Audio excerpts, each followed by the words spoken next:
जय श्री कृष्ण। जय शीतला माता की। नमस्कार दोस्तों, आज मैं आपको बासौड़ा पूजन में सुनी जाने वाली शीतला माता की कहानी सुना रहा हूँ। बहुत समय पहले की बात है। कंचनपुर नगर में सलोनी नामक कन्या अपने परिवार के साथ रहती थी। वह बचपन से ही शीतला माता की भक्ति करती थी। उसका परिवार एक खुशहाल परिवार था। एक दिन उसकी माँ बोली, अजी सुनते हो, अब अपनी सलोनी सयानी हो गई है और अपनी पढ़ाई भी पूरी कर चुकी है और तो और घर के सारे काम में निपुण भी है। अब उसकी शादी के बारे में हमें सोचना चाहिए। सलोनी के पिता बोले, तुम ठीक कहती हो, मैं आज से ही उसके लिए रिश्ते देखने शुरू करता हूँ। हमारी बेटी इतनी संस्कारी है, बहुत होनहार लड़का ढूंढ लूँगा उसके लिए। सलोनी हर रोज की तरह सवेरे उठकर सारे काम करके शीतला माता की पूजा करती और उनसे प्रार्थना करती कि उसका विवाह जहाँ भी हो, माता अपनी आशीर्वाद की छाया उस पर सदैव बनाए रखे। विवाह की बात पक्की हो गई।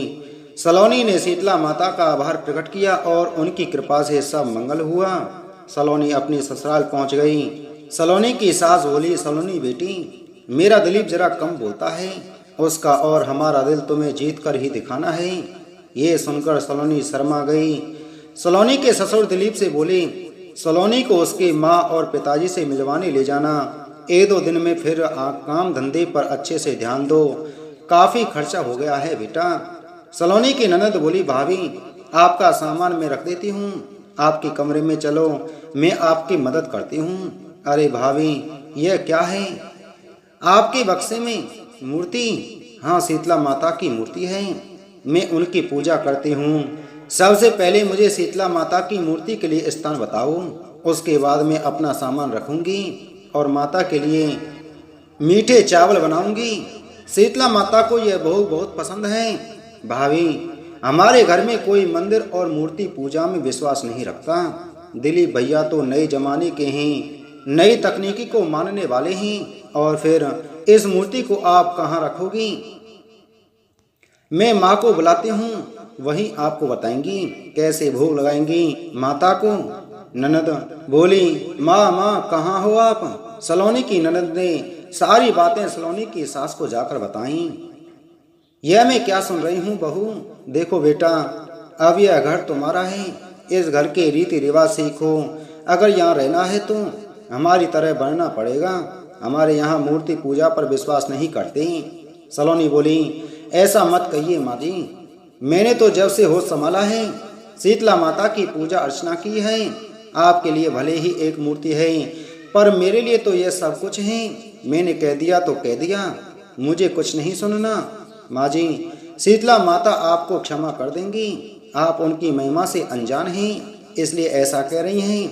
भाभी, आप क्यों बात को बढ़ा रही हैं? भैया ने सुन लिया तो बहुत नाराज हो जाएंगे। आप मूर्ति को छिपा दो, भैया आते ही होंगे। सलोनी ने डरकर शीतला माता की मूर्ति को घर की खिड़की पर रख दिया और मूर्ति पर पर्दा डाल दिया। सलोनी की इस बात से माता रुष्ट हो गईं।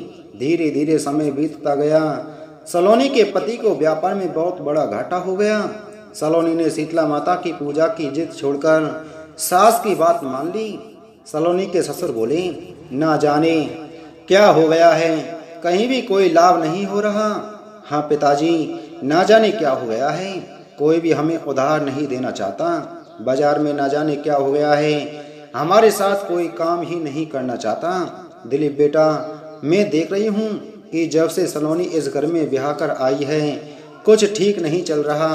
अरे शादी को 11 महीने हो गए, ना तो कोई संतान और ना ही कोई व्यापार में लाभ। आप ठीक कहती हैं माँ, ना जाने मैंने कौन सी घड़ी मैं इस शादी के लिए हाँ की थी।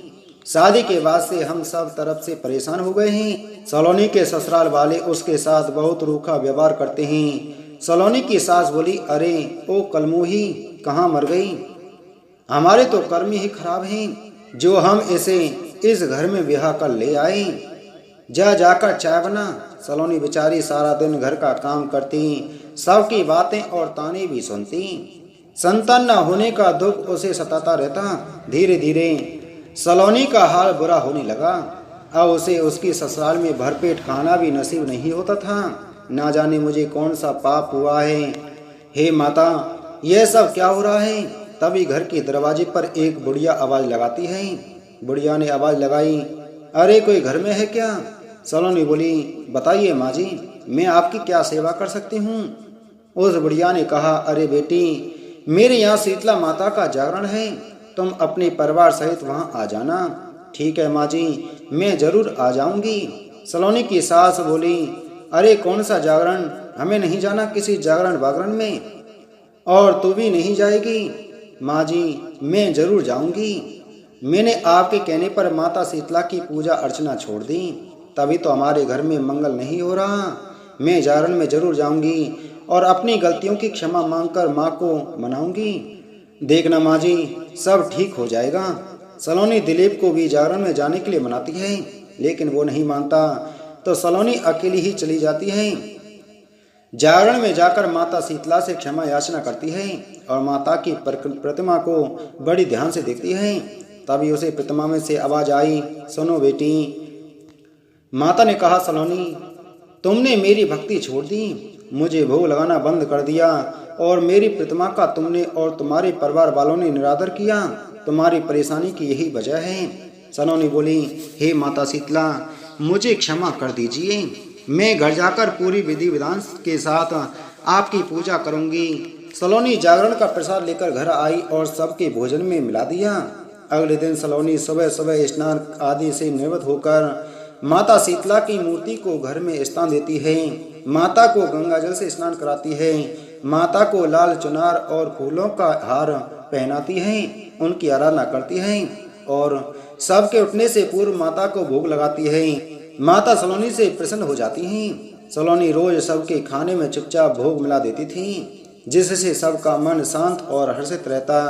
सलोनी के घर में कलह कलेश धीरे धीरे समाप्त हो गया। कुछ दिन में दिलीप का व्यापार बेहतर हो गया। अरे भाई दिलीप बेटा, अब लगता है कि हमारा व्यापार पहले से बेहतर हो गया है। हाँ पिताजी, और आप जानते हैं कि अपनी रोशनी के लिए सरपंच जी के बेटे का रिश्ता भी आया है। वह कल मुझे मिले थे, उनके बेटे को हमारी रोशनी बहुत पसंद है। सलोनी की सास बोली, अरे वह लगता है कि हमारी किस्मत में फिर से अच्छे दिन शुरू हो गए हैं। तभी सलोनी रसोई में चक्कर खाकर गिर गई। माँ देखो भाभी को क्या हो गया, भैया जल्दी आओ, पिताजी जल्दी आइए। दिलीप सलोनी को लेकर अस्पताल जाता है तो पता चलता है कि सलोनी गर्भवती है। सलोनी को जब पता चला तो उसने माता का धन्यवाद दिया और अपने पति दिलीप को और ससुर को बताया कि यह सब शीतला माता का ही आशीर्वाद है। उन्हीं की कृपा से सारी परिस्थितियां ठीक हुई हैं। आप सबके सुबह उठने से पूर्व में रोज नियमानुसार उनकी पूजा करके उन्हें भोग लगाकर आप सबको खाने में प्रसाद देती थी। सलोनी की सास बोली, हाँ तुम ठीक कहती हो बहू, हमने शीतला माता की मूर्ति का निरादर किया था, तुम्हें उनकी पूजा अर्चना से रोका, हमसे बहुत बड़ी भूल हो गई। हम सब मिलकर माता शीतला से क्षमा मांगकर उनका धन्यवाद करते हैं। सलोनी का पति बोला, सलोनी, मुझे तो यह चमत्कार देखकर माता शीतला पर अटल विश्वास हो गया है। आज से मैं भी तुम्हारे साथ माता शीतला की भक्ति करूंगा। और इस प्रकार सलोनी का परिवार फिर से फलने फूलने लगा। सलोनी के कुछ समय बाद पुत्र हुआ और सलोनी की ननद रोशनी का विवाह भी बड़ी धूमधाम से संपन्न हुआ। सलोनी का परिवार सलोनी के साथ मिलकर माता का जागरण करके उनका आशीर्वाद प्राप्त करते हैं। हे शीतला माता, जैसे आपने सलोनी के ऊपर अपनी कृपा बरसाई, ऐसे ही आप अपने सभी भक्तों पर कृपा बनाए रखना। बोलो शीतला माता की जय।